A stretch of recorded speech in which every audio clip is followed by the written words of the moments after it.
Bonjour à toutes et bonjour à tous et bienvenue dans ma quasiment première vidéo de l'année, si on oublie la vidéo de cette année pour parler de l'année dernière. Une fois de plus, une introduction un petit peu chaotique, mais qui commence avec un point positif. Je voulais du fin fond de mon cœur vous remercier parce que on est quasiment 400, ça descend, ça remonte, parfois on dépasse, parfois on va en dessous. Je m'en fiche, c'est qu'un chiffre, mais ça veut juste dire que je continue de progresser et ça me fait super plaisir. Mine de rien, il y a quand même des gens qui aiment bien écouter mes bêtises. D'ailleurs, j'étais très content de voir que dans ma dernière vidéo, vous avez été encore nombreux à commenter. J'ai retrouvé des gens que je connaissais, j'ai trouvé des gens que je ne connaissais pas et je trouve ça super. Ça me fait tellement plaisir de me dire que qu'on peut échanger, qu'on peut discuter, qu'on peut partager tout un tas de choses et franchement, j'adore ça. J'adore. C'était la raison pour laquelle je m'étais lancé là-dedans, c'est pouvoir échanger, discuter. Et je me rends compte que grâce à vous, je peux le faire en fait correctement. Ne vous moquez pas de mes haillons, hein, c'est ma tenue pour faire le ménage. Donc là, vous voyez pas, mais il y a plein de taches partout. Non, j'exagère un peu, mais franchement, une fois de plus, vous avez le trouillé, un peu rouillé, un peu sale. Je ne me suis même pas vraiment coiffé, je trouvais que c'était rigolo d'avoir ces petites boucles, donc je les ai gardées. Je ne vous parle pas du tout de bouquin là maintenant, donc je vais me taire, je vais lancer cet incroyable générique et vous retrouver avec mes deux lectures de janvier. Jingle.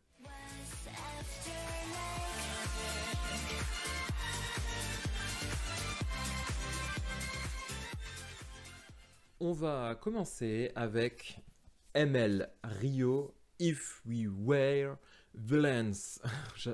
Ce titre me fait beaucoup rire parce que mon accent est dégueulasse et à chaque fois que je me prononce, je ne le dis jamais de la même manière. S'il ne m'était pas interdit de dire les secrets de ma prison, je ferais un récit dans le moindre mot te ravagerait l'âme. C'est beau, hein? C'est beau parce que c'est du Shakespeare, justement. Alors, vous ne le voyez pas, mais normalement, il y avait un petit autocollant pour dire que c'est le phénomène TikTok. J'en sais rien du tout. Honnêtement, j'ai pas trop fait gaffe parce que je suis pas assez TikTok pour voir qui en parle et qui en parle pas, ce qu'on en dit. Moi, j'ai vu que c'était un joli bouquin. Alors, regardez comme c'est beau. J'aime bien la couverture, c'est l'oiseau dans les épines et tout. Très beau. D'ailleurs, qui est régulièrement évoqué dans le livre. Un très beau livre où je me suis dit, tiens, pourquoi pas ne pas l'avoir dans ma bibliothèque. Donc maintenant, c'est le cas. Ça l'était d'ailleurs depuis, je crois que il est sorti quand, en novembre peut-être, je sais plus. Je suis en train de me rendre compte que derrière, il est abîmé et ça me rend un peu triste parce que je l'ai quasiment pas utilisé. Ah ouais, non, oh là là. Je sais pas si on arrivera à voir.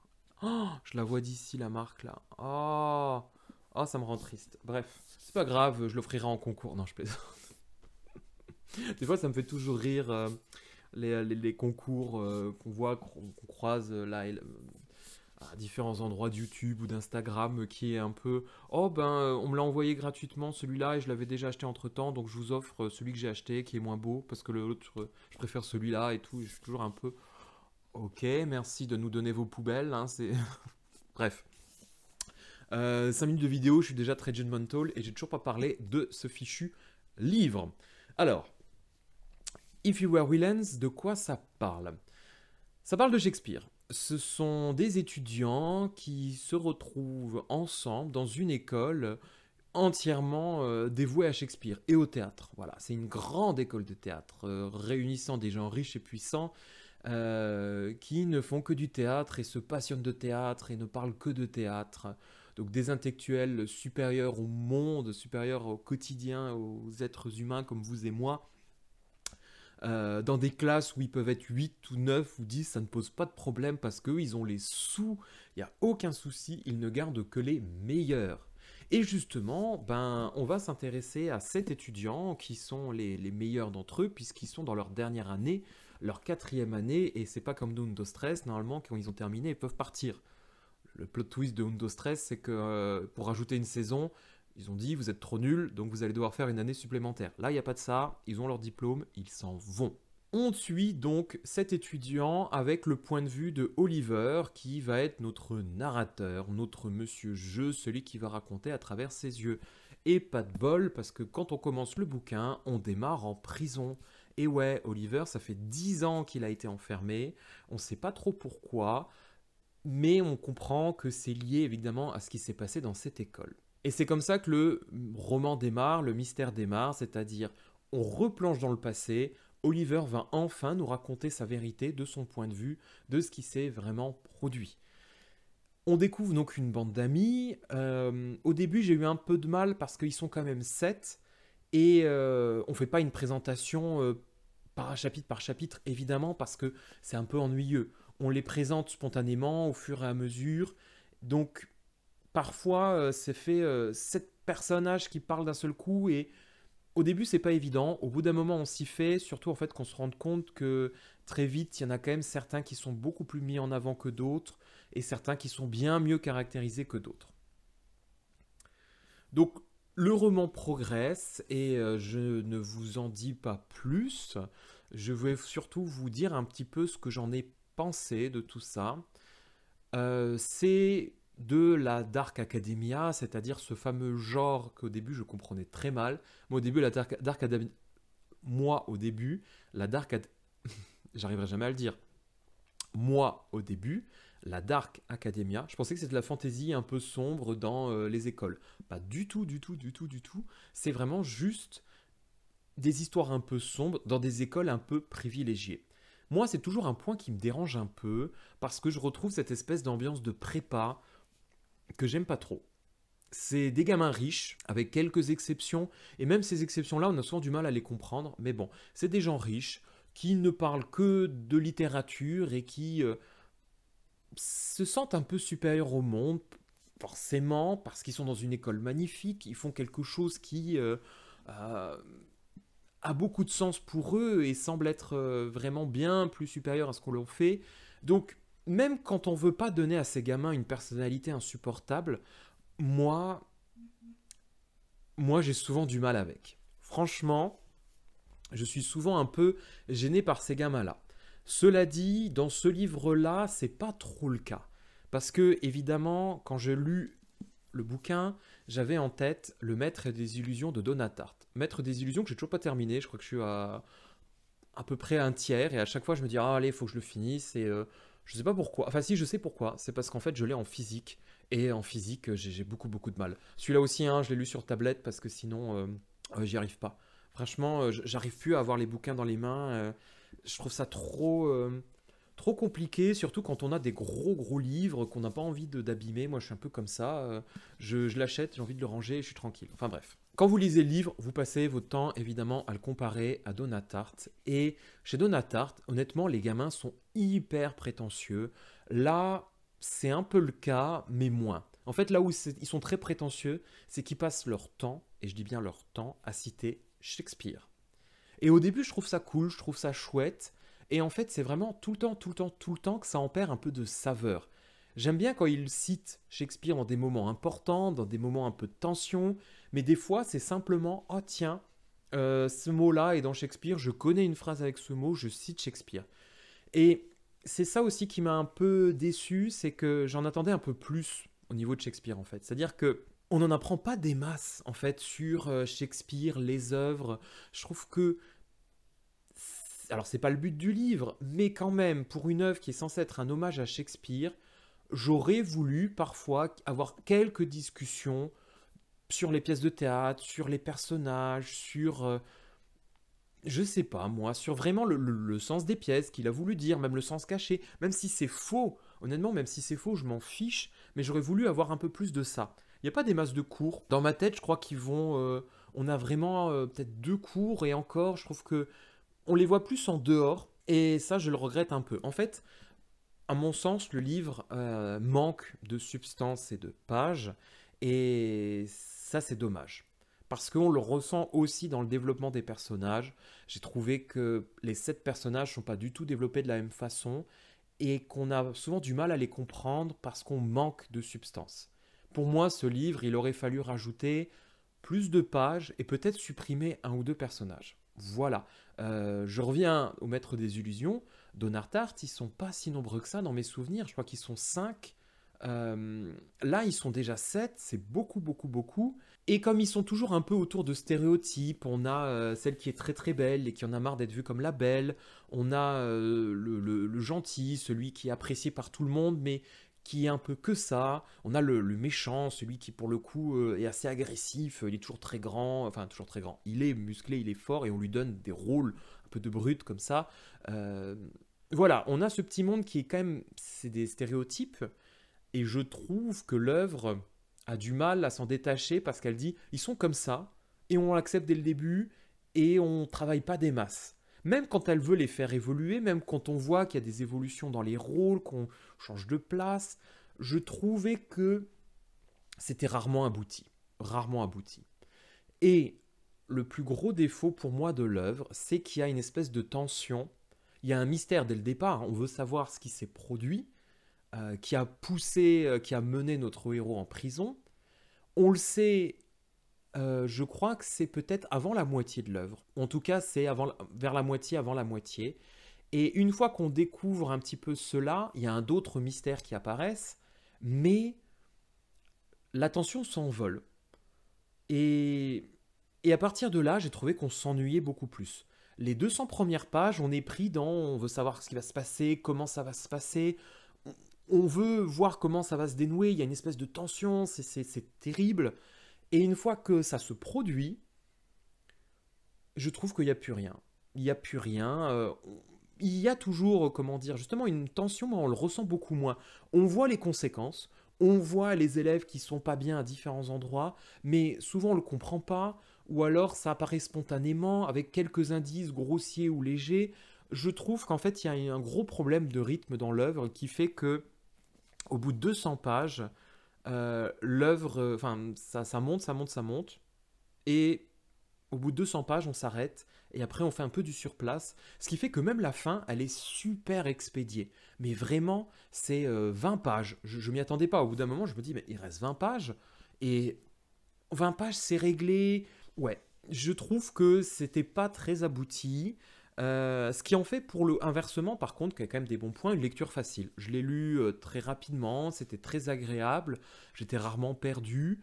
Je trouve que c'est une bonne façon de se lancer dans la Dark Academia sans chercher quelque chose de trop exigeant, de trop dur, comme a pu l'être Donatart, où pour le coup, je l'ai jamais réussi à le finir. Pas parce que c'est détestable ou quoi que ce soit, mais parce que c'est long, ça prend son temps. Là, on va assez vite, on peut facilement s'identifier à certains personnages, donc je trouve que c'est une lecture agréable et facile, ça c'est un bon point. J'aime bien l'univers de Shakespeare, moi ça m'a donné envie de redécouvrir d'autres pièces, ça m'a fait réaliser quand même un certain nombre de petites choses sur Shakespeare, les personnages qu'on retrouve tout le temps. Je voilà, donc je ne sais pas trop à qui conseiller. Moi, en fait, je pense que ça s'adresse peut-être à des personnes plus jeunes qui sont justement dans cette période un petit peu de leurs études. Parce que trop jeunes, non, je trouve qu'il y a quand même bon, de la violence, oui, mais je sais pas, enfin, quoique trop jeune. Ah, allez, peut-être effectivement, lycée, fin lycée, effectivement, on parle un peu de drogue, il y a du sexe, il y a des personnages LGBT. Bon, les personnages LGBT, honnêtement, c'est pas ça qui pose problème, hein. J'étais juste pour dire qu'il y a des personnages, il y a de la représentation LGBT, même si je trouvais ça un peu facile d'associer le personnage LGBT à un peu la drogue, tout ça. Ouais, surtout que c'est celui qui est le moins développé. Voilà. Après, il y a d'autres. Il y a un autre développement LGBT, j'en dirai pas plus, je ne vais pas spoiler, mais voilà, il y a d'autres liens, mais le personnage principal qui est présenté comme LGBT, je l'ai trouvé vraiment très stéréotypé et pas du tout mis en avant. Son histoire, pour le coup, il fait partie de ceux qui apparaissent pas trop. Bon, après, au profit d'autres personnages qui ont un développement peut-être plus intéressant. Vous lirez, vous me direz, vous l'avez lu, vous me direz aussi, j'en sais rien. Voilà, c'est le phénomène TikTok. Je répète parce que c'était, je vous dis, il y avait un autocollant là-dessus, ça me faisait beaucoup beaucoup rire.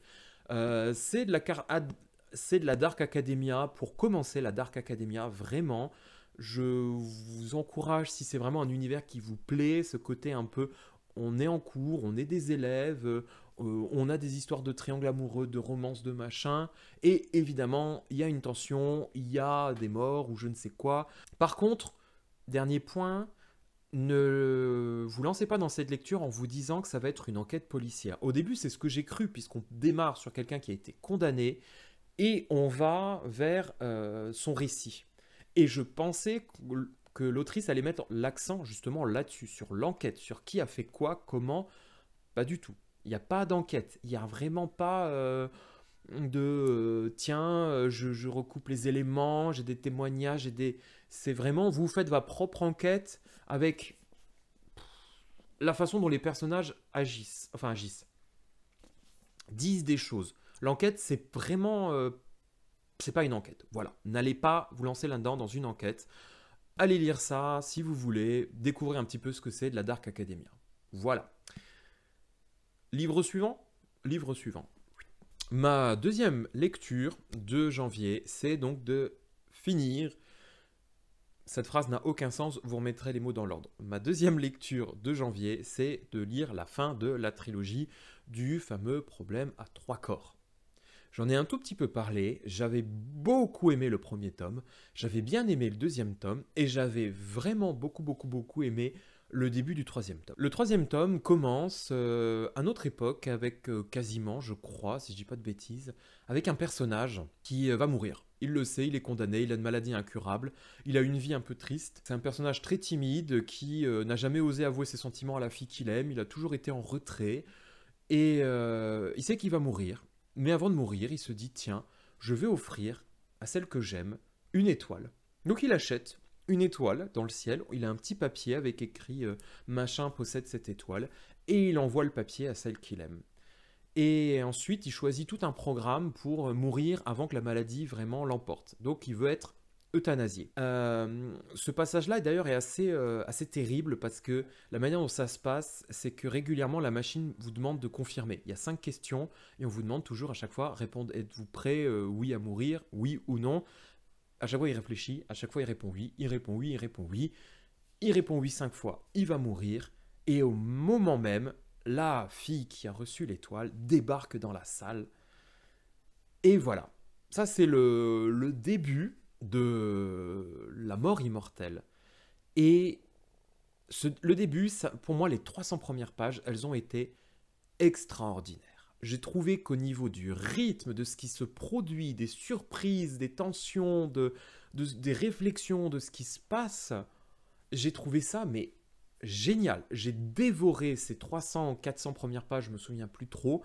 J'ai vraiment adoré les développements, les histoires et les rebondissements. Il y a un passage qui fait quoi? Même pas 10 pages, 20 pages, mais j'étais en haleine en train de me dire, mais c'est incroyable ce qui est en train de se produire. Vraiment, j'ai trouvé que le début de la mort immortelle était vraiment très puissant. Ça m'a emporté dans une lecture avec plein de réflexions, plein d'idées, et après ça s'arrête. Et après ça devient très lent, et soudainement l'œuvre prend son sens. C'est la mort immortelle, c'est-à-dire qu'on a l'impression que ça ne se finit jamais. Vous faites 300 pages, il en reste 400, 500, et ça n'avance pas. Et soudainement, on se lance dans un développement très long sur la physique. Et là, ces développements-là, on n'y prête aucun intérêt parce qu'on commence à comprendre où il veut nous emmener, même si on voit pas trop la fin.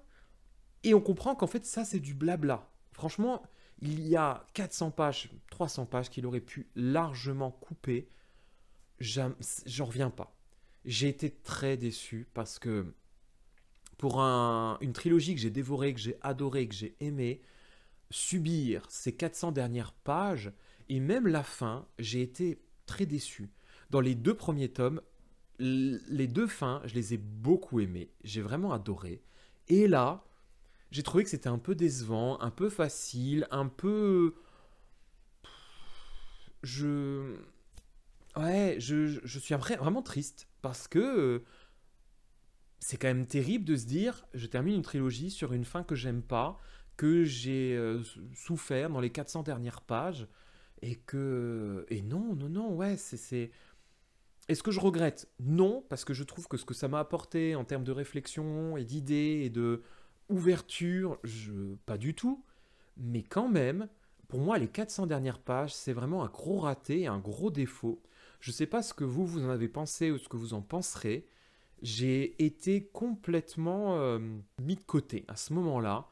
J'ai attendu la fin, et j'ai attendu, et ça venait pas, et puis il y a encore ça, et il se passe ça. Et quand je vous dis il se passe ça, c'est pas qu'il se passe beaucoup de choses, mais que tout ce qui se passe prend du temps, s'étend, se répète. On a à un moment donné 100 pages, c'est que comment dire, que du conte métaphorique, où on doit interpréter, comprendre des choses. Ces choses, vous ne les comprenez absolument pas. Je veux dire, j'ai rien compris.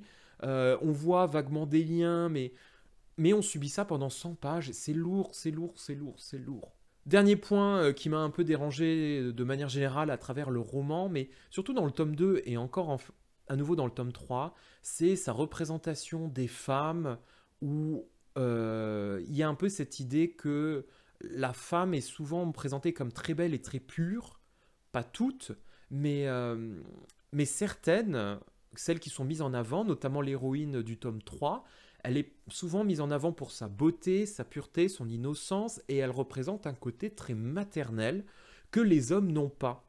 Voire même que dans certaines sociétés, les hommes deviennent plus féminins, et soudainement la société devient plus faible. Et là, j'étais un peu... euh, euh, c'est quand même un peu gênant, je trouve, pour un auteur de science-fiction qui parle de futur et qui arrive quand même à avancer des idées rétrogrades. Et j'étais même quand même assez surpris, parce que par rapport au personnage féminin du premier tome, qui, elle, est extraordinaire et terrible, soudainement, on a des personnages féminins qui sont un peu décevants, un peu... oui, voilà, dans la douceur, le côté... elles sont maternelles par instinct, et peut-être qu'après que c'est moi qui ai mal compris, parce que il insiste quand même sur l'idée que selon les sociétés, on a justement, comment dire, on va développer, les personnes vont développer des traits, une société en guerre va pas développer les mêmes traits qu'une société en paix. Mais néanmoins, ces traits sont toujours quand même associés à la féminité. Et même quand les hommes deviennent pacifistes, ils le sont parce qu'ils sont devenus très féminins, très fins. Hmm, je sais pas. Je l'ai pas perçu comme justement une critique de la masculinité, hein. Parce que, au contraire, le moment où les hommes deviennent un peu fragiles, un peu féminins, c'est le moment où ils sont plus capables de prendre des décisions difficiles, c'est le moment où on est en danger, c'est le moment où ils ne savent pas quoi faire, et ils vont remettre un peu le pouvoir aux hommes musclés de l'ancien temps. Enfin, là-dessus, il y a quand même des éléments où on se pose des questions. Euh, bon, après, c'est pas que ça a été dérangeant dans ma lecture, loin de là, mais voilà, quand on termine le livre, on se dit quand même, est-ce que ça c'était vraiment nécessaire? Après, comme je vous le dis, je regrette pas. Et j'ai vu le trailer de la série, parce que franchement, Netflix devrait me filer un chèque, hein, toute la publicité que je fais pour ce fichu bouquin. J'ai vu le trailer de la série. Les premiers teasers, j'étais pas ultra fan, mais le trailer, j'ai trouvé qu'il avait une ambiance assez... un peu comme le bouquin, c'est-à-dire où immense et terrifiant. On est face à quelque chose qui nous dépasse, qu'on ne comprend pas, et ça fait peur. Voilà, moi c'est ce que je ressentais dans le premier tome, et j'ai un peu ressenti ça dans le trailer. Ce côté, cette toute puissance, vous repenserez à moi, ou celles et ceux qui ont déjà lu le livre, vous comprendrez, mais moi, un passage qui m'avait terrifié, enfin vraiment, c'est ce moment où l'univers clignote. Voilà, un moment dans le bouquin, l'univers se met à clignoter. Je... Voilà, je ne peux pas vous en dire plus. Lisez, mais moi j'étais absolument terrifié quand il se passait ce genre de choses. Vraiment, ça me... l'univers clignote. Bon, 2 livres en janvier. Bon, je vous parle pas de JoJo's Bizarre Adventure parce que j'ai lu 3 tomes. Je vous parle pas de La Roue du Temps parce que je suis aussi dedans. Il y a d'autres lectures qui se sont greffées, mais je veux pas alourdir cette vidéo et reparler encore de saga, de machin, et de vous dire simplement j'aime, j'aime pas, des choses que j'ai déjà dit 1 milliard de fois. Donc je vous laisse avec ces deux romans-là. Je ferai très bientôt une vidéo sur mes lectures de l'année, parce que là, ça y est, j'ai fait ma liste, je sais ce que je veux lire cette année. Je ne sais pas si je vais y arriver, mais j'ai quand même envie de vous partager et voir que... avoir vos encouragements, voilà, c'est important. Et je suis allé au cinéma plusieurs fois cette année, et honnêtement, j'ai très envie de vous en parler. Alors si vous, ça vous intéresse de me voir parler de cinéma un petit peu alors que j'y connais rien, bah dites-moi si vraiment vous seriez intéressé par voir la chaîne se diversifier un peu. Moi j'en ai envie parce que c'est des très beaux films que j'ai vus, que j'ai vraiment beaucoup aimé et voilà, je vais y réfléchir, je vais voir parce que j'ai plein de projets et comme toujours je manque de temps. Faisons déjà ça. Je vous remercie une fois de plus si vous êtes arrivé à la fin de cette vidéo. N'hésitez pas, hein, comme toujours, à me dire ce que vous avez aimé, pas aimé, si vous êtes d'accord, pas d'accord, si vous avez des suggestions, si vous avez j'en sais rien, si juste vous allez bien ou vous allez pas bien. Moi, je suis toujours là de toute façon pour lire, partager, discuter. Je vous souhaite un très bon week-end, une très belle semaine, une très bonne fin mois de janvier. Bon nouvel an chinois qui démarre bientôt. Je vous embrasserai fort. À très bientôt. Au nom de la lune, au revoir.